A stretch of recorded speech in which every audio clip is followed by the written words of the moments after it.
ಅಧಿಸೂಚನೆ ಸಂಖ್ಯೆ BC 12016/34/76 SCT-25 ದಿನಾಂಕ 27/7/1997 ಅಂದಿನ ಸಂಸತ್ನಲ್ಲಿ ಇದನ್ನು ಜಾರಿಗೆ ತರ್ತಾರೆ. 1997 ಸಂಸತ್ತು. ಅದರ ನಂತರ ರಾಷ್ಟ್ರಪತಿಯವರಿಗೆ ಅಂಕಿತವನ್ನು ಹಾಕ್ತಾರೆ. ಬೋವಿ ಜಾತಿ ಪ್ರಮಾಣ ಪತ್ರಕ್ಕೆ ವಲಸೆ ಪ್ರಮಾಣ ಪತ್ರ ಕಡ್ಡಾಯವಲ್ಲ. ಪವನ್ ಶಿರ್ವಾ. യൂണിറ്റി ഹോസ്പിറ്റൽ 4 പതിറ്റാണ്ടുകാലത്തെ വിശ്വസ്ത സേവന പാരമ്പര്യവുമായി അത്യാധുനിക സംവിധാനങ്ങളുമായി Unity Hospital Mangalapuram. Phone 0824243155. Unity Hospital. Expect life. Dakshina Kannada ಜಿಲ್ಲೆಗಳಲ್ಲಿ ಸುಮಾರು 70,000 ಬೋವಿ ಸಮುದಾಯದವರು ವಾಸವಾಗಿದ್ದು, ಭಾರತ ಸರ್ಕಾರದ 1997ರ ಅಧಿಸೂಚನೆಯಲ್ಲಿ ಬೋವಿ ಸಮುದಾಯವನ್ನು ಪರಿಶಿಷ್ಟ ಜಾತಿಗೆ ಸೇರಿಸಲಾಗಿದೆ.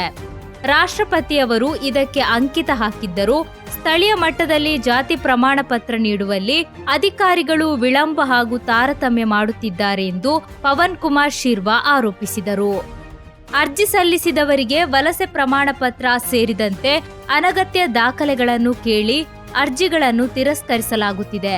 ಆದರೆ ವಲಸೆ ಪ್ರಮಾಣ ಪತ್ರ ಕಡ್ಡಾಯ ಎಂದು ಯಾವುದೇ ಸರ್ಕಾರ ಅಥವಾ ನ್ಯಾಯಾಲಯ ಆದೇಶ ನೀಡಿಲ್ಲ ಎಂದು ಅವರು ಹೇಳಿದರು.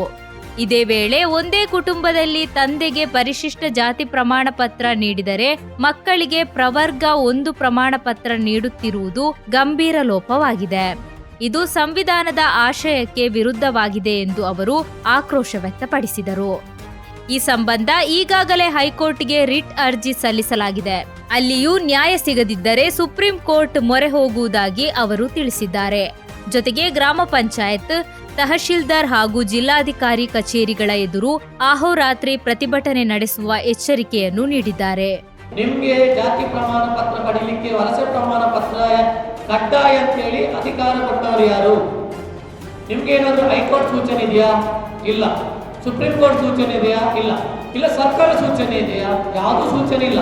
ನಾವು ಇದೇ ವಿಷಯದಲ್ಲಿ ಮುಖ್ಯಮಂತ್ರಿ ಮತ್ತು ಕಂದಾಯ ಸಚಿವರ ಹತ್ರ ಮಾತಾಡಿದಂಥ ಸಂದರ್ಭದಲ್ಲಿ ಅವ್ರು ಹೇಳೋದೊಂದೇ ವಿಷಯ ಏನಂತ ಹೇಳಿದ್ರೆ, ನಿಮಗೆ ಸರ್ಕಾರದಲ್ಲಿ ಈ ರೀತಿ ನಾವು ಅವರಿಗೆ ಅಧಿಕಾರಿಗಳಿಗೆ ಸೂಚನೆ ಕೊಟ್ಟಿದ್ದೇವೆ ಅಂತ ಹೇಳಿ ನಾವು ಆ ಪ್ರತಿಯನ್ನೇ ಕೇಳಿ ಅವರ ಹತ್ರ. ಆ ಪ್ರತಿ ಕೊಡ್ಲಿಕ್ಕೆ ಅವ್ರು ಅಡ್ಡಿ ಇಲ್ಲ. ಯಾಕೆ ಸರ್ಕಾರ ಸೂಚನೆ ಕೊಡ್ಬೋದಲ್ಲ ಅಧಿಕಾರಿಗಳಿಗೆ. ಈಗ ಕಾನೂನಲ್ಲಿ ಎಲ್ಲರಿಗೂ ಸಂವಿಧಾನವಾಗಿ ಎಲ್ಲರಿಗೂ ಕಾನೂನಲ್ಲಿ ಮುಕ್ತವಾಗಿ ಅವಕಾಶ ಉಂಟು. ಆದರೆ ಒಂದು ವೇಳೆ ಸರ್ಕಾರಿ ಕಂದಾಯ ಸಚಿವರು ಹಾಕಿದ್ದಾರೆ, ಆಗ ಕೃಷ್ಣ ಬೈರೇಗೌಡರು ಅವರು ಒಂದು ವೇಳೆ ನಿಮಗೆ ಸೂಚನೆ ಕೊಟ್ಟಿದ್ದಾರೆ ಕೊಡಬೇಕು. ನೀವು ಆ ಪ್ರತಿಯನ್ನೂ ಕೊಡೋದಿಲ್ಲ.